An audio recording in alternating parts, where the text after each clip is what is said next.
welcome to my channel. My name is Wolo. I want to say thank you to everyone that have subscribed to my channel. My channel is about sharing information of life in Canada and immigrating to Canada and everything that's going to be useful and beneficial to people. My voice is still inaudible, and maybe I have to see the doctor again so that we'll know what to talk about, because this thing has been going on for about a week now, and unfortunately I've not seen any changes or improvements, but I have to still keep sharing information, so I have to do this video today. So today I'll be talking about the cost of living in Toronto, Ontario. So Toronto is I would say the most populous city in Canada, because that's where a lot of immigrants like to land and live. Most of the financial headquarters are based in Toronto, and Toronto is also becoming an IT hub. A lot of IT tech people, a lot of tech companies are based in Toronto. So based on that, I'll be doing a brief cost of a summarized version of the cost of living in Toronto. I don't live in Toronto, but the figures I got are from a friend of mine that lived in Toronto, and it's based on her figures I'm sharing this video. And so I'll be starting with the rent.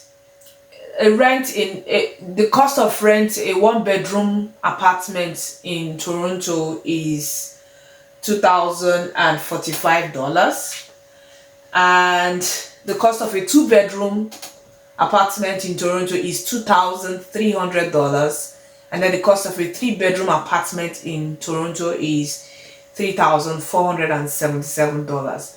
Now, Toronto, you have the GTA, which is the GTA in Toronto, and then you also have cities that are surrounding Toronto. So within Toronto, it's quite expensive, so a lot of people try to move outside of the city center and commute, do a lot of commuting from wherever they live to downtown Toronto or to wherever they have their place of work.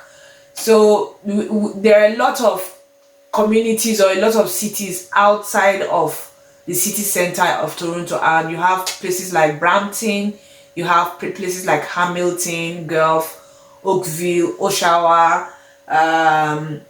Whitby, Burlington, Mississauga, Vaughan, Richmond Hills, Scarborough, a lot of cities surrounding Toronto. So these are the places people try to go and live. So a lot of people, instead of renting in downtown Toronto or in the GTA area, they go outside like Hamilton, Mississauga, Brampton to go and rent their houses. And even with that, the cost of rent in those places are also expensive. So the cost of a one bedroom in an area like Brampton is as high as $1,615, and then the cost of a three bedroom in Brampton is as high as $2,600. So what people opt for, especially new immigrants, is to opt for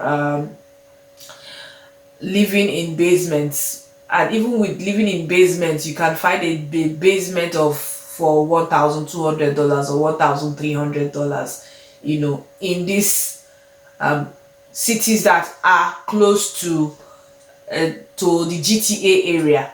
So that's the cost for rent. And then I'll move to transportation. So Toronto has like two types of transportation. They have the train, they have the bus. The bus is the TTC, the train is the GO Transit. And for the GO Transit, you can just put in your, it depends on the zone you want to go to, and then it will calculate your fare of how much you're going to pay. That's for the train. But for TTC has a monthly pass which costs $151. For the Go Transit, people use Presto, the Presto card.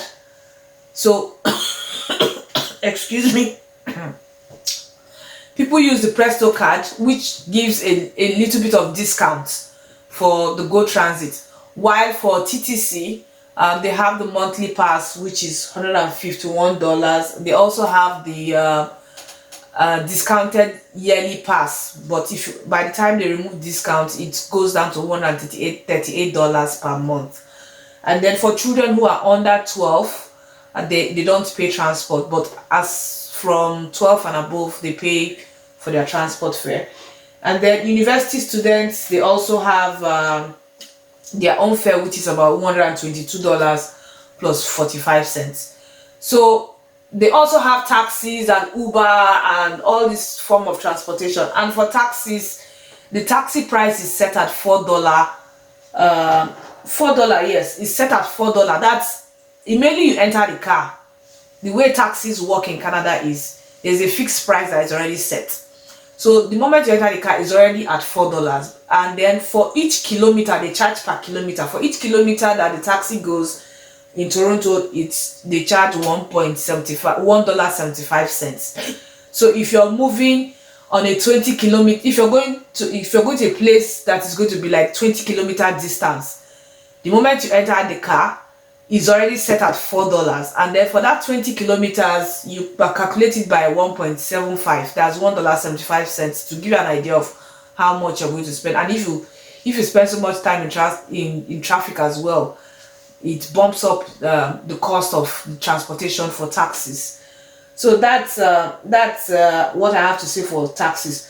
Sorry, before I proceed, I have to go back to rent. I didn't mention utilities.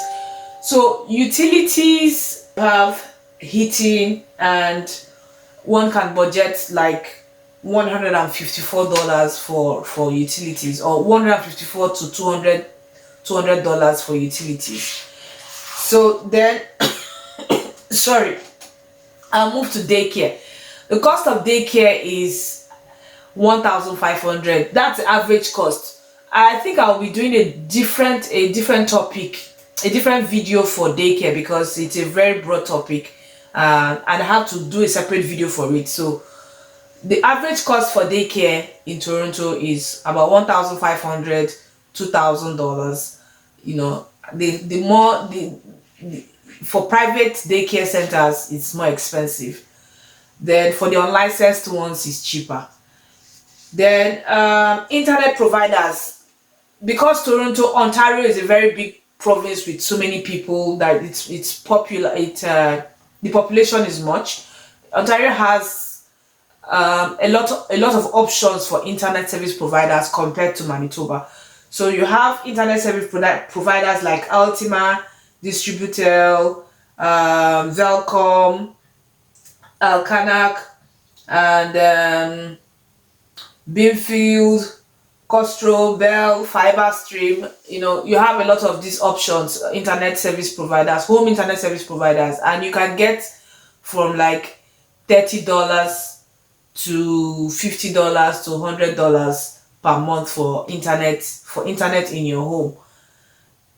So that's for internet. And then before I proceed, so there are some of them that they can give you about 200 gigabytes internet, 200 gigabyte data for your home, or unlimited data for your home internet, for your home internet service.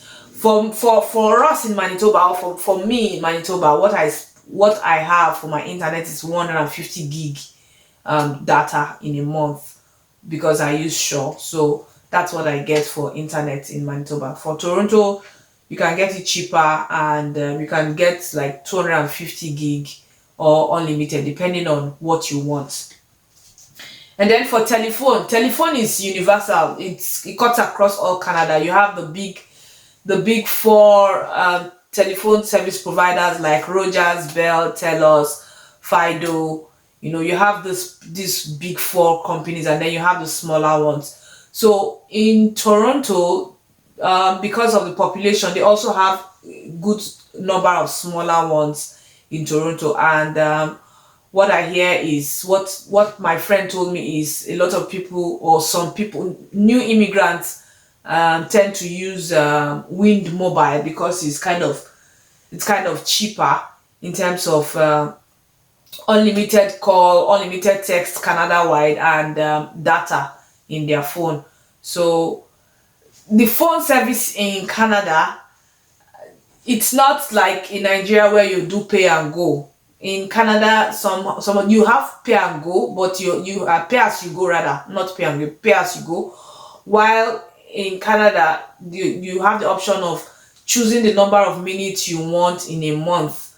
So, for instance, if you're not a heavy caller, or if you don't receive so much calls, you can decide to say, okay, instead of me doing an unlimited Canada wide um, phone plan, you could go for, let's say, 500 minutes or a 1000 minutes phone plan per month, and then you can choose to have maybe like 2 gigabytes data instead of having like 10 gigabytes data on your phone.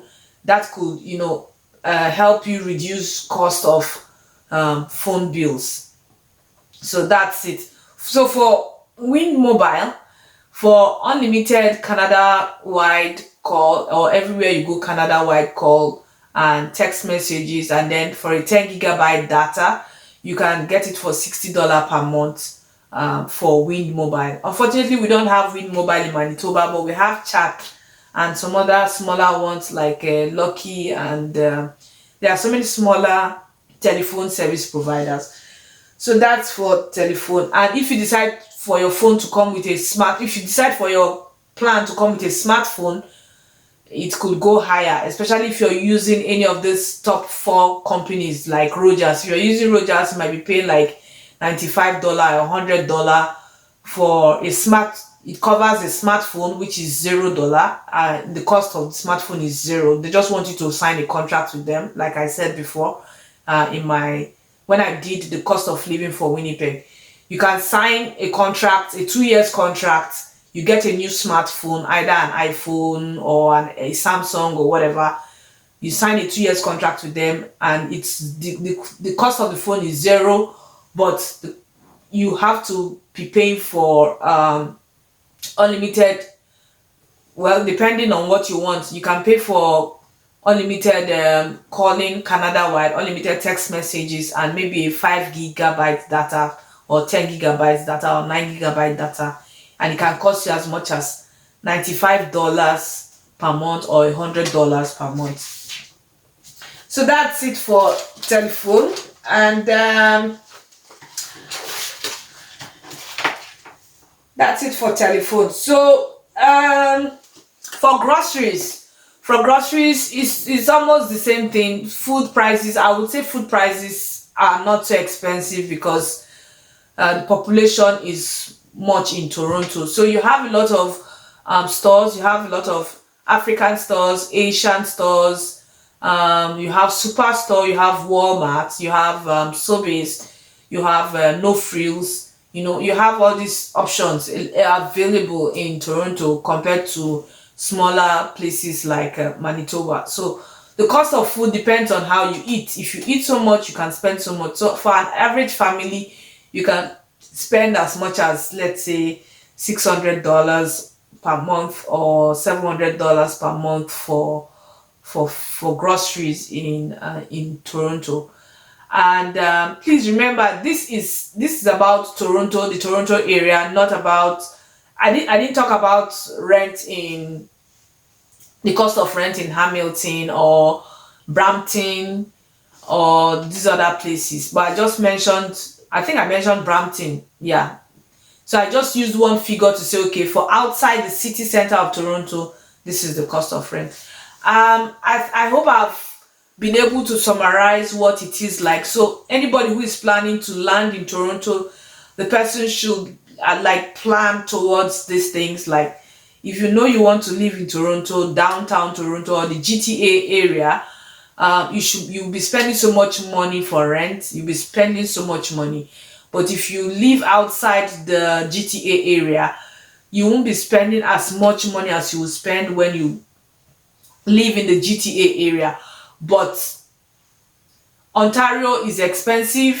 That's the truth. Toronto is very, very expensive, and for new immigrants, I think I'll be doing a separate video on why I feel, it's my own opinion. I just want to do a video on it, why I feel that new immigrants should try as much as possible to avoid bigger cities that are expensive like Toronto.